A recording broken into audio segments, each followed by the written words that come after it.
அந்த காலகட்டத்தில வந்து சக்கரவர்த்தி சாருக்கும், அஜித் சாருக்கும் மிஸ் அண்டர்ஸ்டாண்டிங். ஆமா, சரியா பேசிக்க மாட்டாங்க. ஆமா. எதனால அந்த மிஸ் அண்டர்ஸ்டாண்டிங் வந்தது? அவருக்கு வந்து சக்கரவர்த்தி வந்து இவரு பேர சொல்லி நெறைய கடன் வாங்கிட்டாரு. அப்படின்னு சொல்லி நமக்கு ரொம்ப வேண்டியவரே அத போட்டு விட்டுட்டாரு. ஓ! அப்படியே போச்சுன்னா, நீங்க தான் எல்லாத்தையும் பேர் பண்ற மாரி வரும். ம். அப்படின்னோனே அவர் அதில பயந்துட்டார். ஓ! அதான் உண்மையான விஷயம். நான் ஒரு நாள் மீட் பண்றப்போ, இதெல்லாம் என்கிட்ட சொன்னாரு அவரு.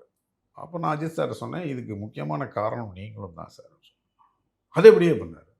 இல்ல அவர் உங்கள தவிர சினிமால அவர் எதையுமே நெனைக்கவே இல்ல. ம். ஸோ சினிமா அப்படின்னா அவர் அஜித்ன்னு அவர் நெனைச்சிட்டு இருக்காரு. அவருடைய கம்பெனிக்கு. ம். ஸோ அதனால இந்த ப்ராப்ளம்ஸ் வந்து ஓரளவு கிரியேட் ஆனதுக்கு நீங்க கூட தான் காரணம்.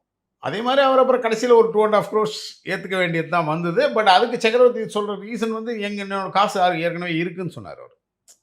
அதுல தான் அவர் ஏத்துக்கிட்டார்.